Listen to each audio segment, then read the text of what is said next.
Hi guys, this is your girl Wakeji Kamore and welcome to Reflections by Wakeji Kamore.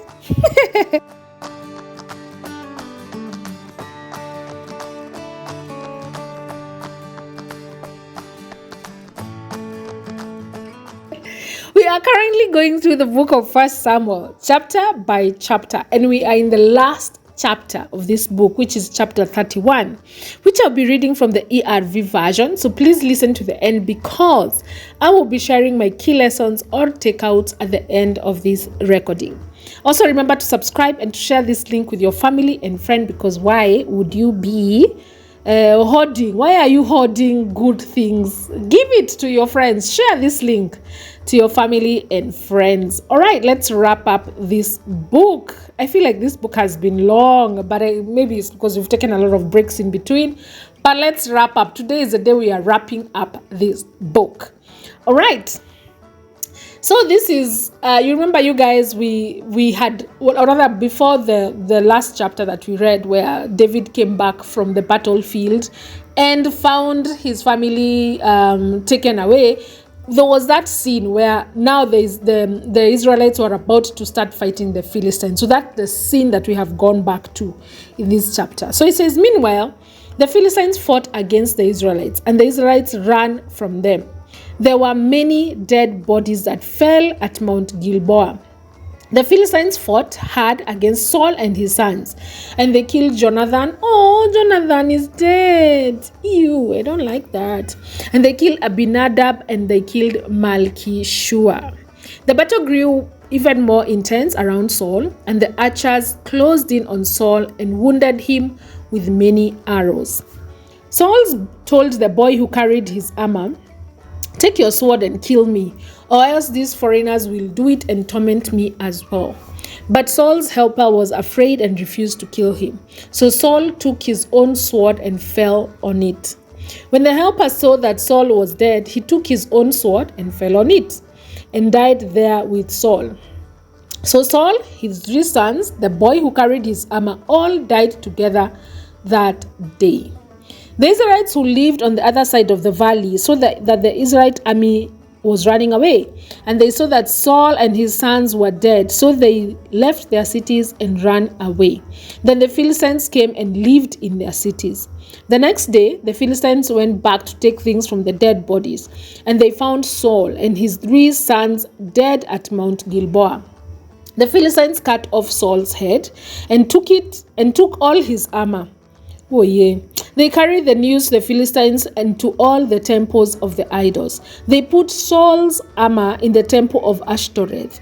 The Philistines also hung Saul's body on the wall of Beth Shan. The people living in Jabesh Gilead heard what the Philistines did to Saul. So all the soldiers of Jabesh went to Beth Shan.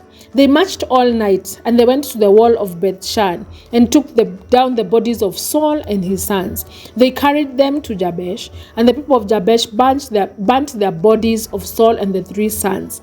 Later, they buried the bones of Saul and his 3 sons under the big tree in Jabesh. And the people of Jabesh showed their sadness, and they did not eat for 7 days. I know you're wondering who these people of Jabesh are. So let me take you guys just a little bit back.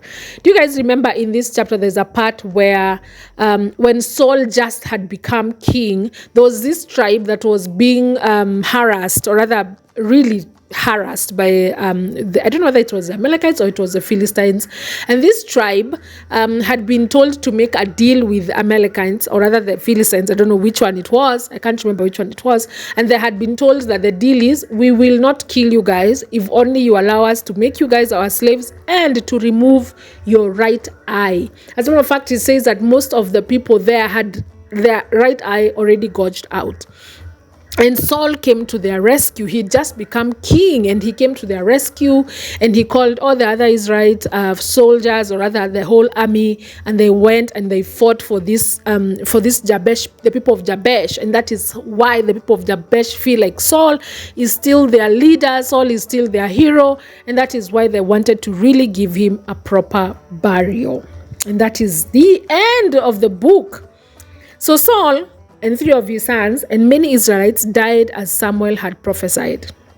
The Philistines captured Saul's body, but it was retrieved by these brave men of Jabesh Gilead, and sadly, even in his death, Saul is more concerned about how he dies and how he looks more than repenting. Saul's rebellion against God cost him not only his own life, but also the lives of his sons and many Israelites. It started with one willful act of disobedience, followed by no remorse. As in, there is no space in this Bible where we see Saul having any sort of remorse. He says, yes, I have sinned, or yes, I've done this, but he doesn't show any remorse because he doesn't change. He just continues doing the same very things. So Saul's promising future as a king went downhill, and it went downhill in a hurry. Even at the end of his life, he does not repent. Being mortally wounded, he fell on his sword to quicken his death. This is the end of the first king of Israel, and he was a king for 40 years. And at the end of these 40 years, unfortunately, the nation of Israel, who begged to have a king like other neighboring nations, have achieved nothing. They did not gain any more lands. They did not advance in any direction, like we will see happening in the reign of David and in the reign of Solomon. They did absolutely nothing. The king did absolutely nothing for them, which is so sad, because when God anointed Saul to be the first king of Israel, he did it so that Saul could rescue the Israelites from the Philistines. Yet it is the same Philistines that were the ones that killed Saul. So you may want to ask yourself this sobering question: am I living out the purpose which God created me for? Am I living out? Are you living out the purpose for which God called you for, or created you for, or the purpose for which you are here on this earth? When you die, because you will, not unless Christ comes back before you do, will you have lived out your purpose? You know, the thing is, we have come to the end of 1 Samuel. And before we jump into the book of 2 Samuel, I would like us to take some time, of course, to go through the book of 1 Samuel, to review it, to give an overview. But I think for me, the biggest lesson that I have learned from this is that you can be appointed, you can be anointed, but you can lose focus somewhere in between. And then you can die not having accomplished your purpose, which is really, really, really sad. So reflect on that. Are you doing the things that God has called you to do? All right, so we're going to take a short break, and then after that, we're going to do an overview of the book of Samuel. When I say a short break, I probably just mean like 2 days, or we might not even take a break. Who knows? I would like to come and do an overview of the book of 1 Samuel. I would like it to be a video. So please look out and stay tuned for the overview of the book of Samuel before we jump into the book of 2 Samuel, or the book of 2 Samuel. And so that is why you need to click the notification bell so that you always get alerted every time I post a recording or every time I post a video. This is your girl Wakeji Kamore, and this has been Reflections by Wakeji Kamore. See you tomorrow.